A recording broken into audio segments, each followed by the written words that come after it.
Hello, everyone, and welcome to Wisdom Seeker Live podcast. Glad to be back sharing the podcast today. We were off for a couple of weeks for various work activities and then working with Skills USA and the students and the national conference. And so been very busy. Glad to say that the conference was a success. A lot of students impacted, probably around 15,000 people in attendance, and about 6,000 student competitors. So all in all, a great conference and a lot of work and exercise, but mission accomplished thanks to a great team. And so I appreciate everyone's patience. As always, I hope that those of you join will let us know where you're joining from, and be sure to chime in with questions, comments, because it's about us sharing together and growing together, gaining wisdom together. And as always, as we start the broadcast, talk about what the wisdom seeker view of what wisdom is. And wisdom is a three-part journey or three-step process, however you want to look at it. The first, of course, is to gain knowledge, which we can pick up and gain along the way, formally, informally. Hopefully, everyone is looking to gain knowledge on a regular basis because, again, it's the beginning step of wisdom. But if we stop with just that, we definitely lack the power that having wisdom gives us. And so the second step in that process is to gain understanding. And that's where we take the knowledge we've gained and we begin to apply it. We begin to use it to find solutions and to even began to use it to help others and for us to grow and learn and so on. So it's where we begin to get experience, if you will. And again, though we don't want to stop with just experience, because experience is great, but if we don't make the next step into wisdom, we're missing the greatest part of the benefit of having wisdom. And that next step is when we begin to look at our knowledge and our understanding, but from a much bigger picture. You know, we always need to look at how our knowledge and understanding impacts our lives, both inwardly and outwardly, and that's certainly part of it. But the other part is beginning to recognize that we have an impact on those around us and the world around us, and beginning to consider what is that impact and what is the effect on others and on longer term situations. So it is important that we make that next step and that we get that perspective. And what I like to express it, excuse me, in terms of, for those of us that have a spiritual bent, the idea is we begin to see life and our part of it and everything in terms of seeing it through God's eyes. And so that's an important change or differentiation as we move forward, to be able to certainly begin to have that bigger perspective and to get that additional insight. And to do that, by the way, it must include all parts of us. We are made up of three parts. We're body, we're soul, we're spirit. And we want to make sure that we include all parts of us as we seek out wisdom, because part of the value of gaining wisdom is we also begin to, if we include all parts of us as a human, we begin to get discernment. or intuition or gut feeling, or however you like to define it or describe it, that begins to happen as well. So we really want to make that leap and begin to look at things through that lens. Makes a huge difference.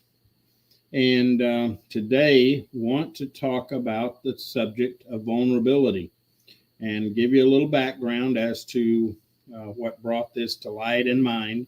Is that this week we actually launched a book that I am one of 17 co-authors in. It's called Voices of Strength. And one of the key messages that's part of our stories in this book is about being vulnerable. And as we share stories in the book, it is evident that it's necessary to be vulnerable. And the question is why? You know, some would say, well, men shouldn't be vulnerable, should not show an emotional side, should not show a side of not being perfect. But the reality is that if we don't do it, including men, then we're going to lack the growth opportunity that's out there. It's going to keep us from being able to move forward to grow into the person that we're designed to be and to fulfill the purpose that we have. And so vulnerability is actually quite powerful. And I know some would question or challenge, you know, is that a point of weakness to be vulnerable? And in my opinion, it is not. Oh, by the way, welcome, Razim. I'm sorry I didn't mention you, give a shout out a few minutes ago. Welcome, glad to have you. So vulnerability is actually a part of becoming very powerful in our life. And it's a point of growth because in order to grow, part of what we have to do is acknowledge that we're not perfect and that there is need for growth. And that means being vulnerable, letting people see that we're not perfect, that we don't have it all together. So vulnerability and choosing to be vulnerable and open is a very important part of our growth. And it will help us to be able to gain wisdom because it's from a point of vulnerability. In other words, that admission that we don't have it figured out, we don't have it all together, that we begin to find understanding and take our knowledge. You know, we can get knowledge all day long, and we get it through, you know, education is one of the key things. And we think that by getting that knowledge, that somehow it makes us powerful, but it doesn't. It's what we do with it that makes the difference. And we can move to a point of understanding and maybe do so without having to be vulnerable, admitting to others, especially, that we are still growing and that we've got a lot to learn. And but we're going to miss the greatest part of growth, that's based in acknowledging that we haven't figured it out, that we have something more to learn. And so choosing to be vulnerable is a value. In fact, I would suggest that better that we choose to be vulnerable rather than it being demonstrated by life. Because what will happen is that life will cause us to be seen as vulnerable at some point in time.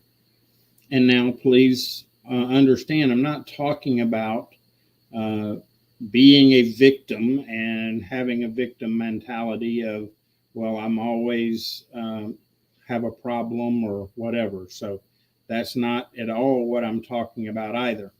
But admitting that we are not perfect, that we have opportunity to grow, we have need to grow, can be very, very important.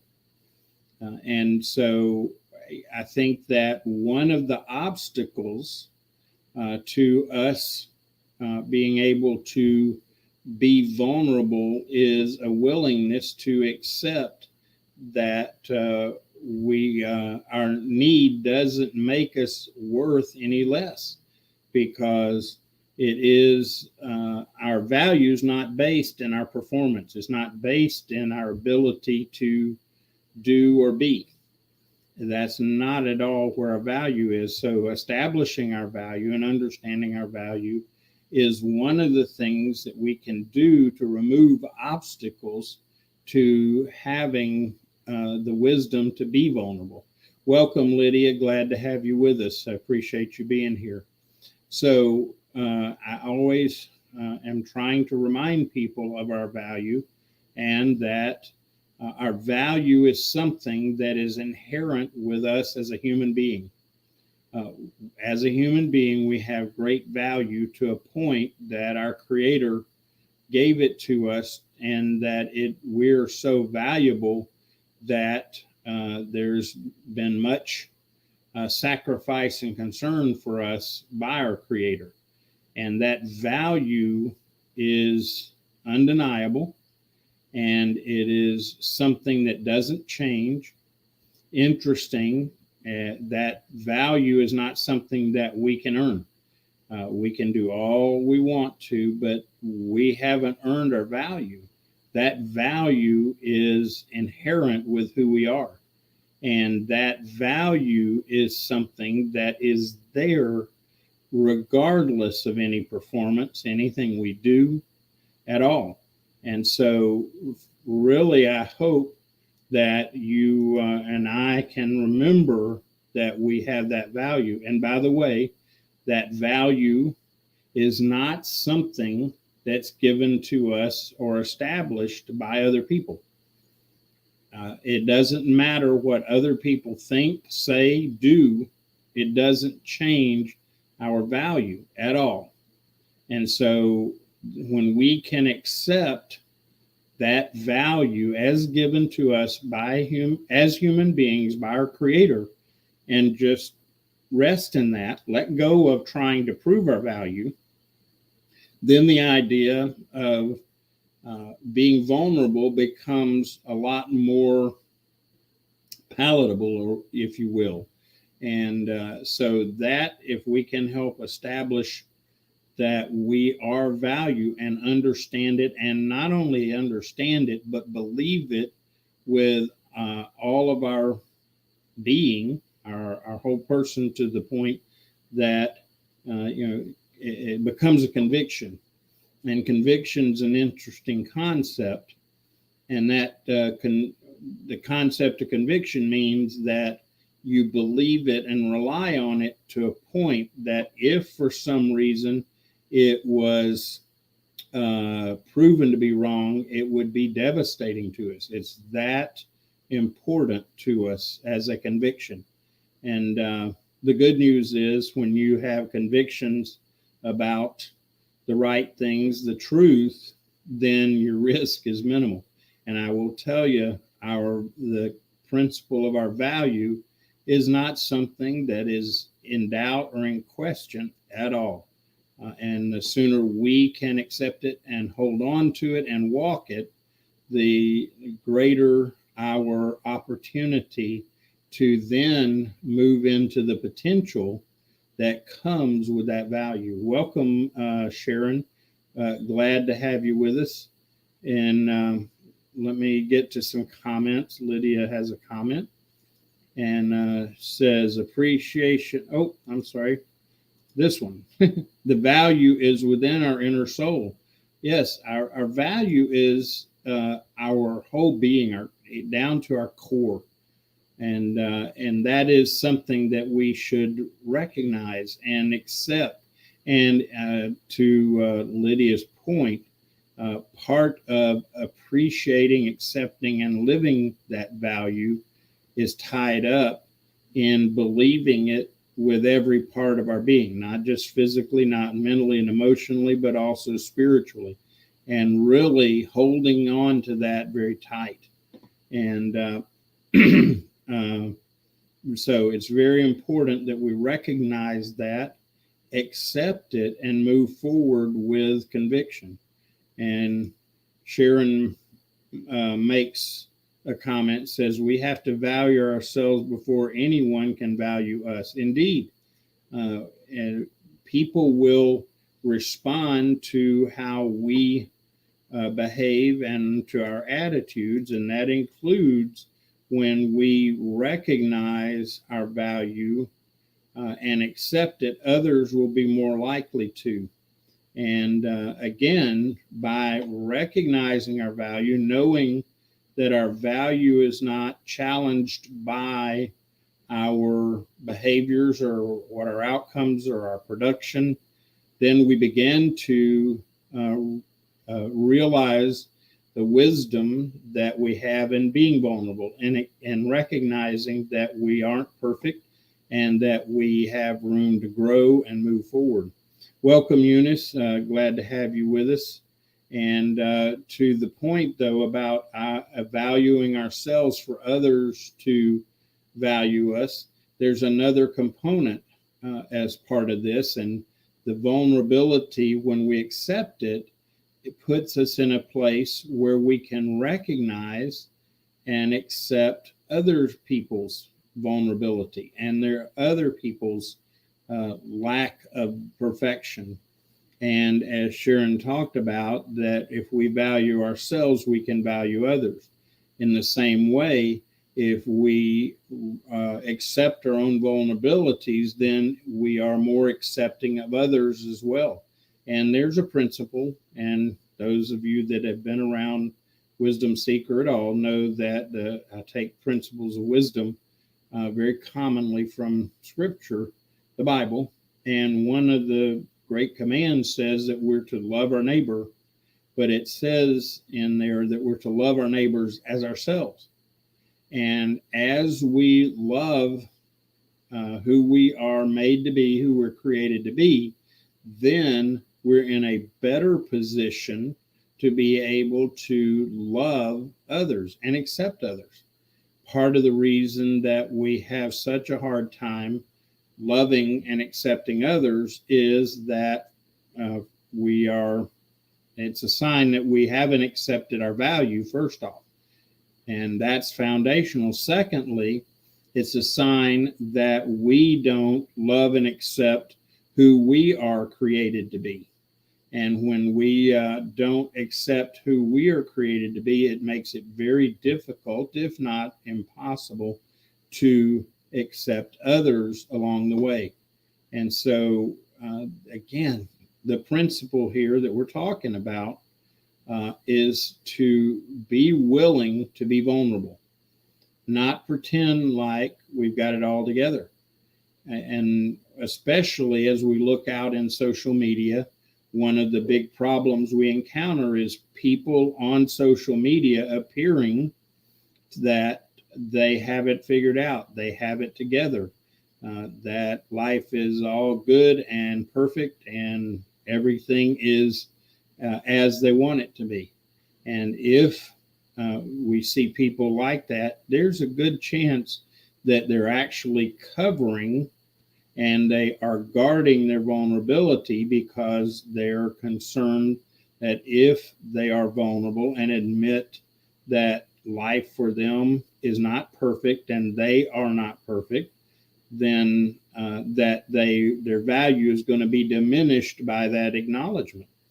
And admitting we're vulnerable and that we're not perfect doesn't change our value at all, because our value is not based on our performance or on other people's performance and their view of us.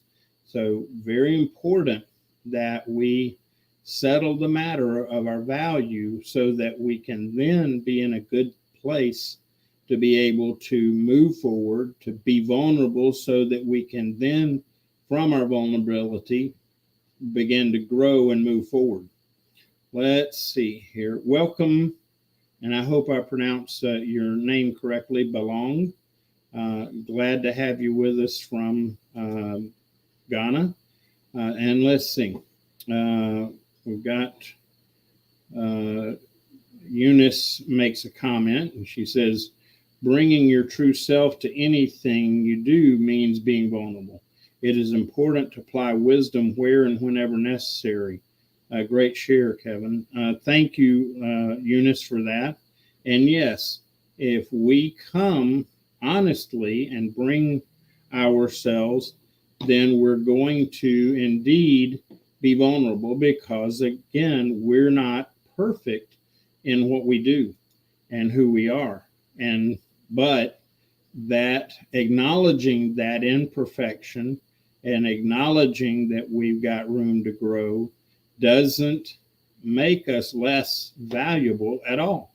We know that our value is established, so we don't have to focus on that. We don't have to defend ourselves. Many of us live in a state of defensiveness, including defensiveness against being vulnerable and being seen as vulnerable. And that's because we think to acknowledge that will cause our value to go down. And when you understand doesn't happen that way, then our world and how we view it and live is very, very different. So vulnerability. Vulnerability is an important part of growth and being human. And the other value of being vulnerable is that as we are vulnerable and admit our vulnerability, it opens the door and allows others to be able to do the same. And by recognizing that we're all in a state of needing to be vulnerable and that we have things that cause us to be vulnerable, will certainly free us up. And as we did the launch of this book this week, we did a video and hope to be able to release that out. But those of us that are the co-authors in this book talked about our different stories. And our stories, as we're told in the book, are varied, and our backgrounds are different, ages and situations and geography. But a common theme in there is that when we were willing to be vulnerable and address our performance deficiencies and acknowledge them, then it opened up opportunities for us to grow as a person, a complete person, and began to move forward. And I think for me, one of the big things that is part of that process is the freedom that comes with it, the lack of living at the mercy of what other people think and what other people do and our circumstances. Because when we get into circumstances that are challenging and painful, it is tempting to try to cover it and try to ignore it and tough it out. And that is not generally the best approach, because when we ignore those situations, those challenges, and try to just pretend like they're not there or resist those challenges and situations, then by that very act, we drain ourselves and use resources and energy that we could rather, if we accept and admit and be vulnerable, then that we would be able to use those strengths and resources to move forward. And it is just such a critical part of that. And by the way, I just thought I would share, I know for those of you that watched before, that the appearance on camera and things a little different. My other camera died last week, and so I've gotten a new one and still experimenting with it and getting better at it, just for those of you that go, something looks different. Let's see. Lydia makes a comment. She says, the imperfection embraces the intangible within us. It is part, indeed, of being able to embrace who we are. And when we can embrace who we are and do not have a need or a feeling that somehow we've got to continue to prove our value by trying to always be right and always making the right choices and so on, when we begin to accept that, boy, it's very powerful because it frees us and it puts us in a position to accept others and to recognize their value as a human being. And now please understand, again, none of this is in accepting our value. The purpose is not to then just stay exactly who we are and not grow in areas of our life, because that's not healthy. We don't want to just say, well, this is who I am, deal with it and get over it. I'm not changing, I'm not growing. And so that's not what I'm talking about either. They're part of the value of being vulnerable, part of the value of accepting who we are means that we're then free to become a better us and growing into that. You know, one of my vision is to help people find and live their potential. That's what, when I do things, it's all based on and driven by that vision. Sorry, I need to wet my throat a little bit. But in order to be able to grow and find our potential, we have to recognize that we haven't reached it yet. And it's not that we're not capable, but part of growing into our potential is time. And frankly, if we really want to grow into our fullest potential, it is necessary for us to gain wisdom. That's part of the design of us as a person and the world we live in, is to gain wisdom. And as we gain that wisdom, it helps us to grow into our potential. Now, just for the record, along with the fact that our value is established and nothing we're going to do to add or take it away from that, and nothing anyone else is going to do that will add or take away from that, as a result, we're equipped from the beginning with what we need to be able to be who we're designed to be. Now, one caveat, and again, this is something some would say this, I'm getting into religious conversation, and it's not a religious thing, it's a spiritual thing.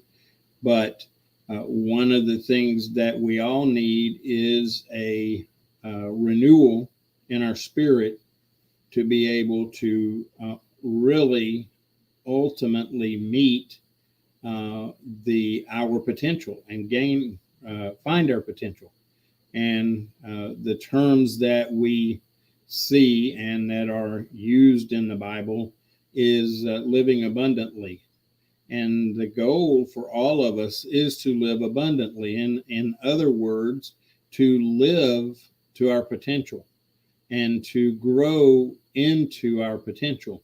And each one of us has that potential, and it varies by person. That's the uniqueness of who we are, is that variation, but we all have great potential to serve our purpose as part of our design. And again, the foundation that we start from, our value. Our value is complete. Nothing we're going to do to add or take away. No one else can add or take away to our value. That's established. So with that in mind, once we've accepted that and we are living that with conviction, then we're able to go, okay, I'm not at my potential at the moment. And it depends on each of us as to what are the things that are not allowing us to reach that potential. And that's part of the value of wisdom, because we gain that insight, as well as the being vulnerable, because it opens the door for us to find and understand what is keeping us from our potential. That's the value of the vulnerability. That's the wisdom and in our vulnerability. It makes such a huge difference. And so, again, this is part of a process. And I go back to the original challenge that I issued the first Wisdom Seeker Live podcast. The challenge was to disconnect, which means getting away from distractions in our life, whatever those are, and then making it a point to observe inwardly and outwardly ourselves and the world around us. And then as we do that, then it puts us in a position to be able to seek wisdom with what we observe. And so this process is something I recommend to all of us. And it is an ongoing process that's going to help us begin to learn, grow, and move it towards the potential that we have. And as I mentioned earlier, to be in a place of beginning to live in abundance. And I always like to remind people, abundance, it may include earthly or physical wealth. And if it does, that's great, but it's not dependent on that, and not dependent at all. So let's see. Lydia makes another comment. She says, our humility graciously matured us through life challenges. Indeed. And I'm glad that you raised the term humility, because humility and vulnerability go hand in hand. Humility is recognizing that, first of all, we're not perfect and we have room to grow, but it's also recognizing that I cannot do this entirely in and of myself. It requires, first of all, influence and effect and relationship with our Creator. Second of all, it also requires and involves our relationship with other humans.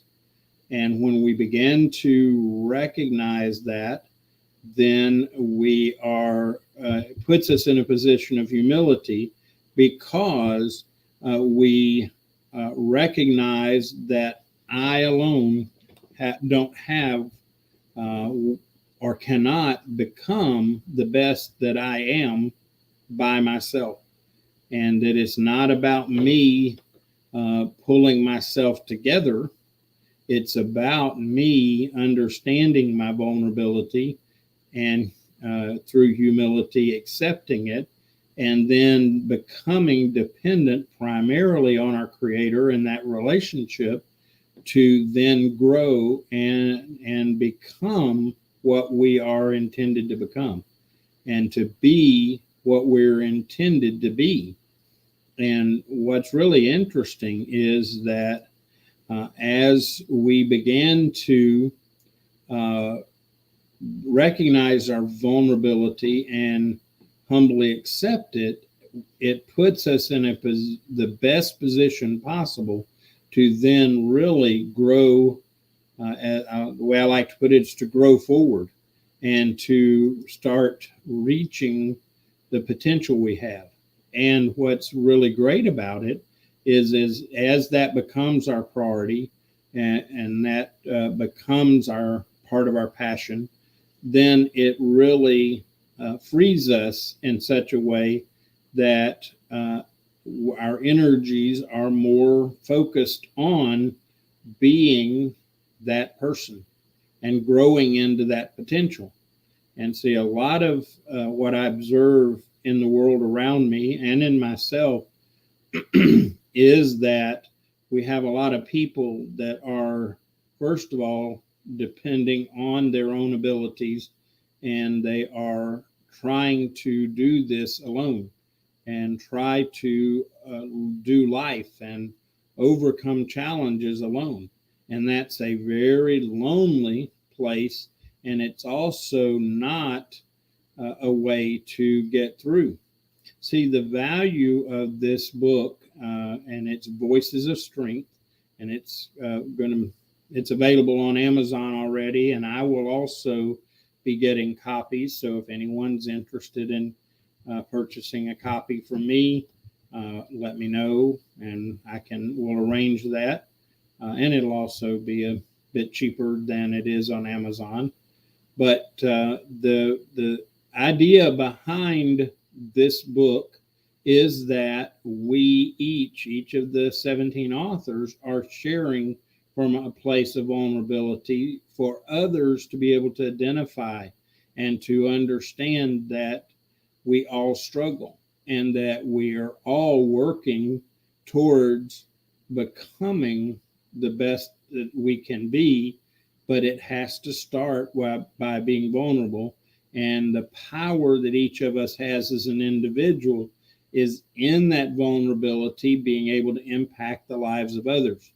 The way it's put in the Bible is that we are to comfort others with the comfort that we've received. In other words, when we're vulnerable, when we choose to be vulnerable, accept the challenges that we face, accept that we are not perfect, but we can grow and begin to move forward. And as we live that and tell others about our story, our journey, our vulnerability, then others are brought along because they begin to say, okay, well, first of all, I'm not alone in struggling.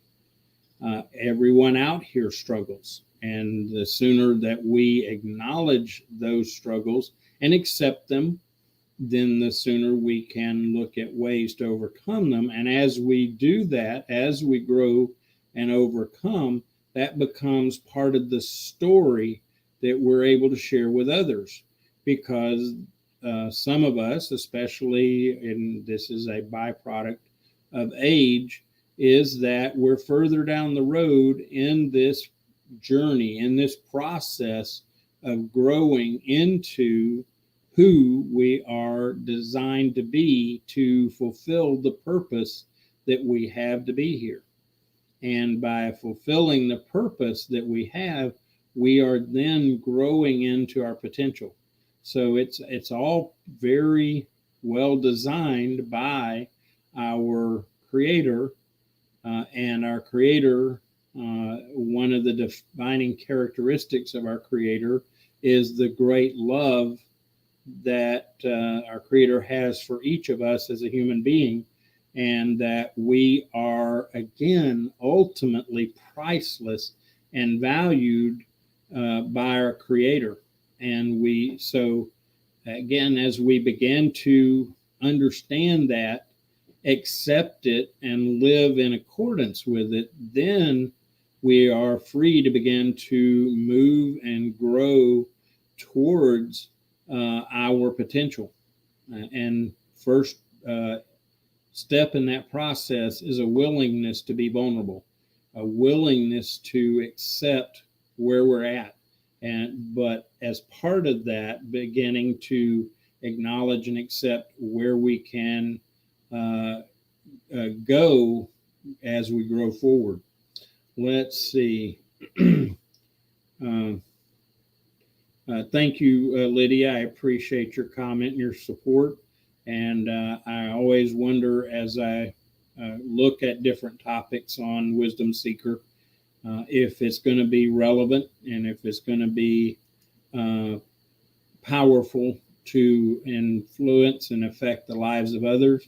And that's part of what I have to trust, because don't always receive feedback from individuals. But by the way, if you have something that you would like us to address on the podcast, feel free to contact through the comments or direct message me on LinkedIn. But we have, again, I appreciate the support, because at times I question and wonder. And the only way I know sometimes is when you all begin to express it. So, as to kind of start bringing things back around, as I shared in the beginning, what kind of prompted this topic, vulnerability, for today's podcast came out of a launch of a book that I am one of 17 co-authors in, and it's all men.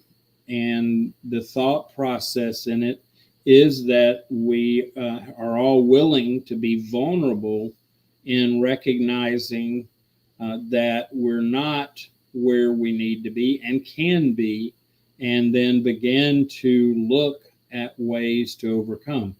And in the book, each of the authors tells their story of the journey in dealing and working through our vulnerabilities, our lack of perfection, and what that looks like.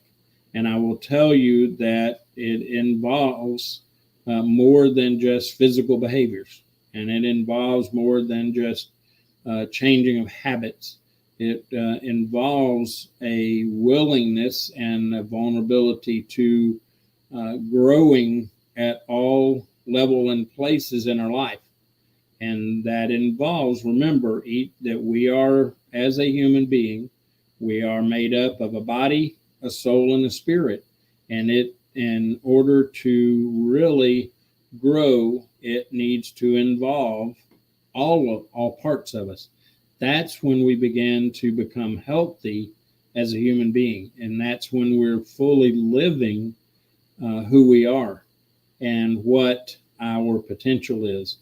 And the first step in getting there is through acknowledging and being vulnerable and humbly approaching that. And it just makes such a difference. It's very freeing. It's very powerful to be able to grow and change. And I will tell you that if you read the book, and my story is one of working through a process of dealing with some emotional damage that was part of my growing up. And it took a while for me to, first of all, recognize that it was an issue. Second of all, to admit that it was an issue, and then began to seek ways to gain the wisdom of how to start the process of healing that from that damage, or as I like to talk about, is our wound. And ladies, I appreciate and respect you all, because you are much better at dealing generally with the wounds in your life than us men are. And the value of this book and 17 men sharing their story is hopefully it opens up a door for other men to be able to address their wounds that are in their life. And one of the things I shared, and this is a kind of an analogy that I've learned several years ago, I actually picked it up from my brother, but men are like waffles. And I know that sounds kind of funny or odd, but let me explain. Waffles, I assume everyone knows what a waffle is, but one of the characteristics of a waffle is that it's got these all these little spaces, these little boxes, if you will. And men, as being like waffles, we tend to take and compartmentalize our life. And we put different parts of our lives in each of these little boxes that we see in a waffle. The one thing, though, about us, and is a little unique or a little different than the waffle, is that each of these boxes have covers that we can put on them. And the challenge is that as we compartmentalize and as we deal with things that happen and put them in these boxes, we tend to think that, well, if we cover up this thing in this box and ignore it, and it will go away or it won't impact our life. And the problem is that's not true. If we don't address and deal with life and the challenges and the struggles that are there, then it will create a problem for us. And the way it shows up is unhealthy mental and emotional state. It will also show up in physical result because, again, we're a whole person. We're not just parts that we can separate and live separately. It's all together. And if we ignore these issues, these vulnerabilities, these imperfections, and we just try to pretend like they're not there, ultimately it's going to create an unhealthy effect for all of us. And we've got to really recognize that. And again, part of it is that men are like these waffles, and we're better at trying to compartmentalize and put things, our garbage, if you will, in these little boxes and close it off, hoping and thinking that it's not going to impact us. And the vulnerability is acknowledging it does impact us. And the sooner we face the things in these boxes in our lives, the sooner we're going to heal and become more healthy and begin to truly look at being able to being able to move towards our potential and our abundance. And let's see, just want to make sure I'm not missing any comments. Lydia, thanks. It looks like you're having to take off, but I appreciate you being here. So again, let's bring it back around. We're getting close to being, completed with our time. Our topic today is wisdom and being vulnerable. And that is a principle that is important to all of us, but it's especially a challenge for us as men, because we are culturally told or implied that we can't be weak or vulnerable, or we've got to always be stoic. And please understand that there is value, and as a leader and as a man, there are times where I have to be stoic and live above the circumstances, but that is not a permanent place to be. Excuse me, I got a frog in my throat this morning. The most powerful thing that any of us, including us men, can do is be vulnerable, be willing to recognize our imperfections, recognize our pain, and recognize the wounds in our life. And that's such a big one. And that's the target of this book, by the way, and for those of you that may be joining us just now, the book was launched this week, and I am one of the co-authors. But I was reminded in our recording of the launch video that we made of the power and of our willingness to be vulnerable, and how much wisdom there is in choosing to be vulnerable and being able to move forward from that place. And that by being vulnerable, though, we are not by any stretch of the imagination chancing questioning our value as a person, including to other people. Because, again, I just remind you, our value is intrinsic. It is a part of who we are as a human being. And nothing we do or say can add or take away. Nothing that anyone else can do or say will add or take away. So we have acknowledging that and living that as a conviction frees us, because then we don't have to keep trying to prove our value to ourselves or others. That's done. That's established. So from that place, knowing that our value is secure, we can then say, I'm not perfect. I'm not there. I have room to grow. And it's okay if I acknowledge that in front of others. That's the vulnerability, the willingness to look at other people and say, hey, I haven't got it figured out. I haven't arrived. I don't have the answers. I am not perfect.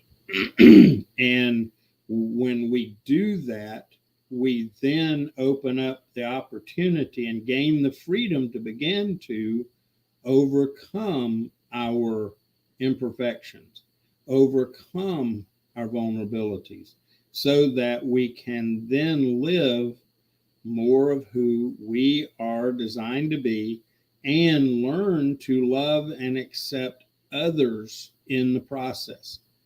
And that's so, so powerful.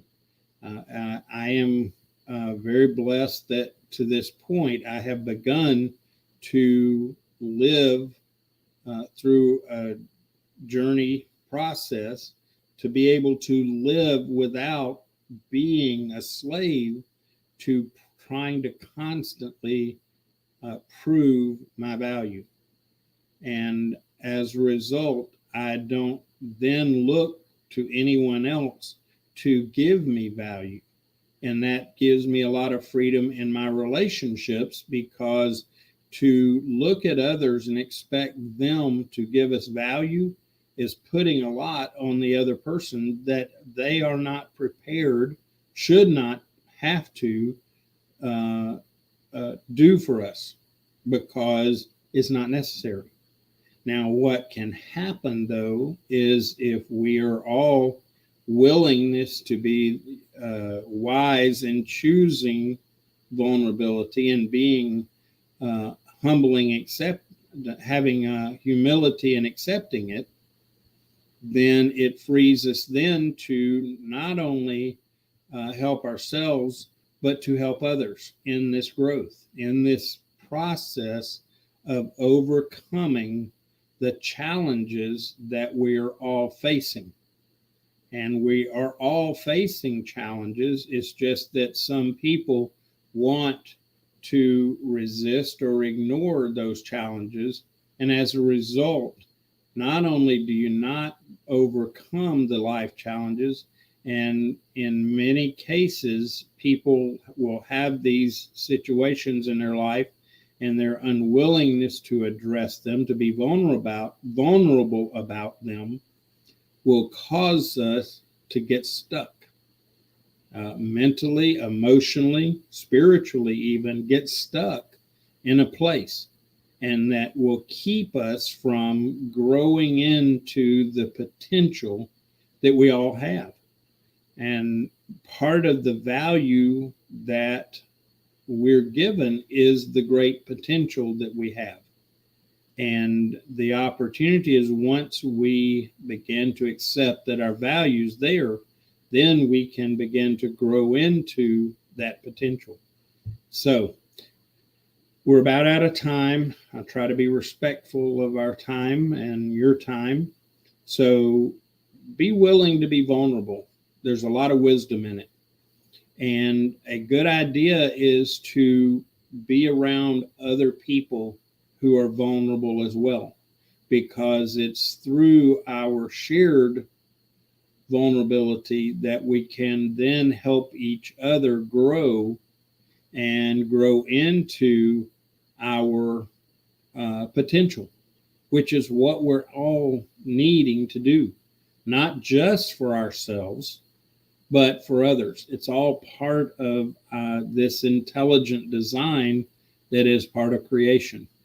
And so I encourage you, be willing to be vulnerable, and then find others who are willing to be vulnerable, hear their stories, and benefit from the stories that are there. And that's what 17 of us men did as part of this book.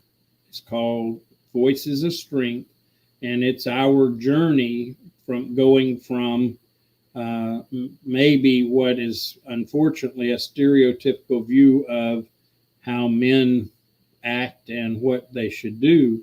And by not allowing ourselves to be part of that stereotypical behavior, we are then, as a result, growing and overcoming the obstacles and challenges that keep us from reaching our potential.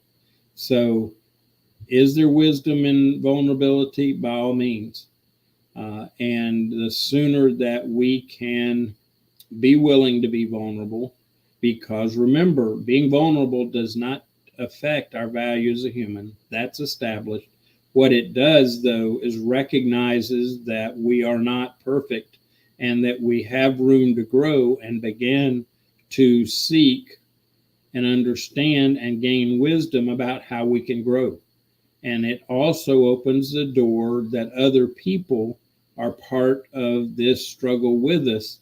And as we're willing to work together with each other, and there's reason people come into our lives, either for us to grow from knowing them or them to grow from knowing us, or mutually growing together. But that is value and strength. And it starts with a willingness to be vulnerable, to say, I'm not perfect and others around me aren't perfect. So in our imperfection, in our vulnerable situations, how can we move forward together, helping each other along the way? So wisdom and vulnerability, yes. And if you're interested in the story of 17 of us men and how we work through the process of being vulnerable in our lives, and the outcome and how it has changed our life to a point that it's very different. If you're interested, again, the book is Voices of Strength. It was compiled by a dear friend of mine named Brenda Dempsey, and it's available on Amazon, or if you would like, I will be getting copies to sell to friends and family. And if that's what you would prefer, that route, just reach out to me through LinkedIn, or if you're watching on Facebook or YouTube, reach out. My contact information is available, direct messaging, however. Or if you're interested and don't have means otherwise, comment on the podcast, and then we can arrange from there for that to happen. So thanks, everyone. I pray that we all live in the wisdom of vulnerability, and that we all live in a way that we're going to encourage and support each other in our vulnerabilities, with the understanding that we each have great value, and that's not going to change regardless of our imperfections and our vulnerability. So thank you, everyone, and I look forward to being back next Monday at 8 o'clock with the next episode of Wisdom Seeker Live podcast. I hope that all of you become wisdom seekers in your daily life, because as we grow wise together, we will help each other to grow wise together. So thank you, everyone.